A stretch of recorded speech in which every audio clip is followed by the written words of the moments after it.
जय Hind. Class 10 weekly test सामाजिक विज्ञान का मोस्ट वीवीआई क्वेश्चन हम लोग देखने वाले हैं।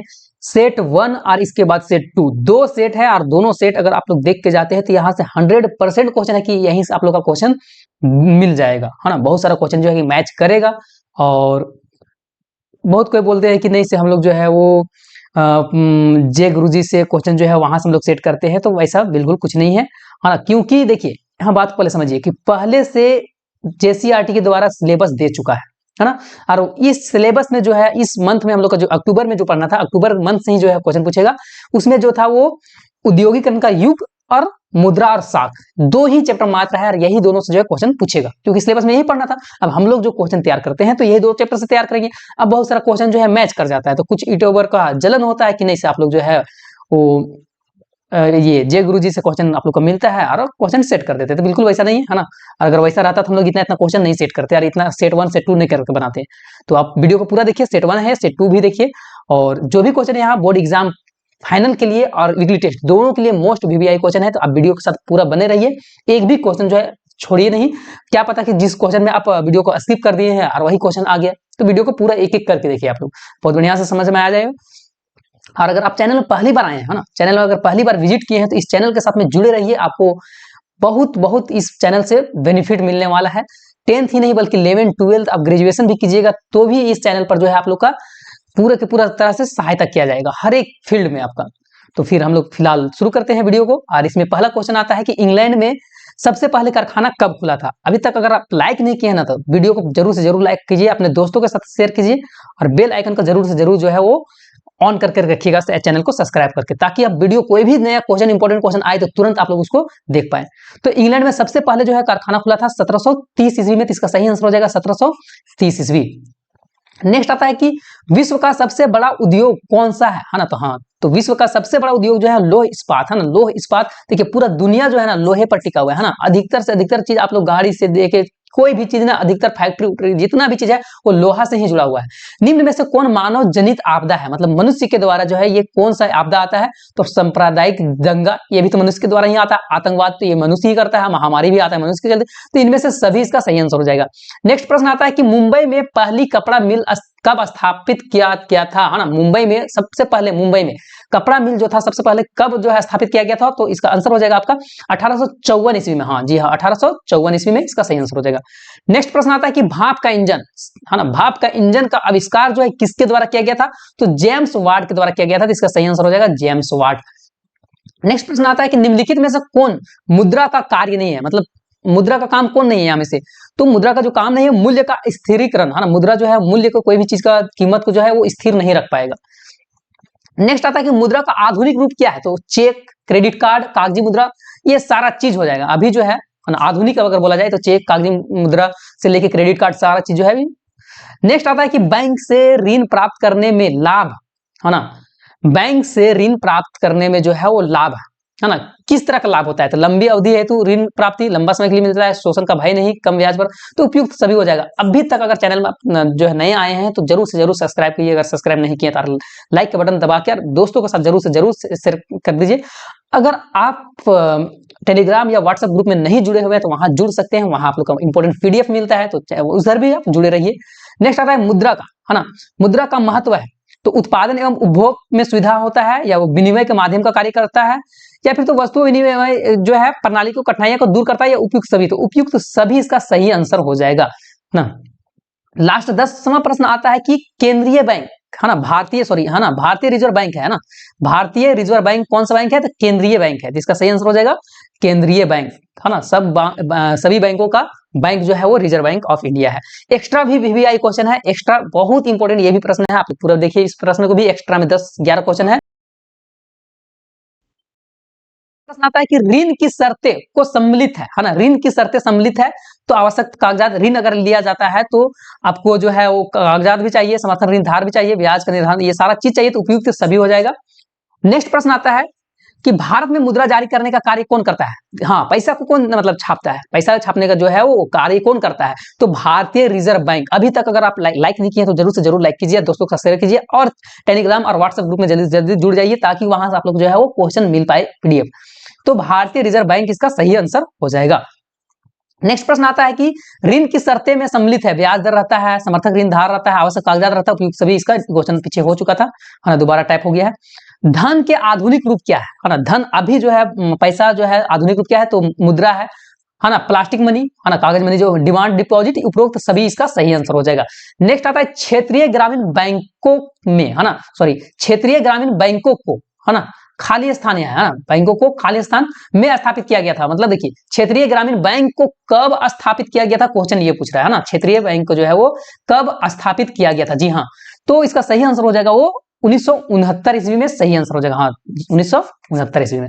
नेक्स्ट प्रश्न आता है कि निम्न में से कौन धन का आधुनिक रूप नहीं है। अभी मतलब धन का आधुनिक रूप कौन नहीं है, तो कागज का नोट तो है ही, डिमांड डिपॉजिट ये भी है, चांदी का सिक्का भी नहीं चलता है ना, तो यहाँ क्या हो जाएगा इसका सही आंसर, तो चांदी के सिक्के। जी हाँ, चांदी का सिक्का इसका सही आंसर हो जाएगा। थोड़ा सा फास्ट बोल रहे हैं, इसलिए फास्ट बोल रहे हैं कि वीडियो हमको कम टाइम में और ज्यादा चीज बता देना है ना। आगे जो है सब्जेक्टिव उसमें समझाएंगे, ऐसा नहीं कि उधर भी जो है फास्ट भागते जाएंगे, ऐसा नहीं है। भारतीय रिजर्व बैंक, हाँ, सभी बैंकों का बैंक जो है भारतीय रिजर्व बैंक है, तो इसका स्थापना कब किया गया है, तो 1 अप्रैल 1935 ईस्वी को। इसलिए जो है ना, इसलिए जो है वो फाइनेंशियल ईयर 1 अप्रैल से ही, मतलब 1 अप्रैल से ही शुरुआत होता है, 31 मार्च को लास्ट होता है। तो भारतीय रिजर्व बैंक का स्थापना 1 अप्रैल 1935 को हुआ था। भारत में पहली कपड़ा मिल, है ना, कहां स्थापित हुआ था। भारत में पहली कपड़ा मिल जो है सबसे पहले, है ना, भारत की बात किया जा रहा है, तो भारत में सबसे पहले कपड़ा का मिल जो हुआ था वो आपका मुंबई में 1854 ईस्वी में। जी हाँ, 1854 में मुंबई में जो है वो स्थापित किया गया था। नेक्स्ट प्रश्न आता है कि विश्व में रेशमी वस्त्र का सबसे बड़ा उत्पादक देश, है ना, पूरा दुनिया में रेशम का वस्त्र का उत्पादक करने वाला देश जो है वो कौन सा देश है, तो जी हाँ, चीन है, इसका सही आंसर हो जाएगा चीन। नेक्स्ट 10वां नंबर प्रश्न आता है कि भारत का सबसे बड़ा उद्योग कौन सा माना जाता है। भारत का सबसे बड़ा उद्योग तो वो है आपका सूती वस्त्र उद्योग जो है भारत का सबसे बड़ा उद्योग माना जाता है, तो ये नंबर इसका सही आंसर हो जाएगा। लास्ट इसका ऑब्जेक्टिव का आता है प्रश्न कि विश्व में चीनी का सबसे बड़ा उत्पादक देश कौन सा है, तो चीनी जो है सबसे ज्यादा उत्पादन होता है वो ब्राजील में होता है, इसका सही आंसर हो जाएगा ब्राजील। तो ये इंपॉर्टेंट ऑब्जेक्टिव क्वेश्चन था सब्जेक्टिव को, और हम लोग बढ़ते हैं। तब तक अगर लाइक नहीं दबाए हैं तो लाइक जरूर से जरूर कीजिए वीडियो को, और शेयर जरूर कर दीजिए, और उसके बाद अपने अगर ज्वाइन नहीं किया है टेलीग्राम और व्हाट्सएप ग्रुप के साथ तो वहां आप लोग जुड़ सकते हैं। सबसे पहला प्रश्न आता है सब्जेक्टिव में, स्पैनिंग जेनी क्या है, इसका आविष्कार किसने किया था। बहुत इंपॉर्टेंट क्वेश्चन है, फाइनल एग्जाम के लिए भी VVI क्वेश्चन है ना।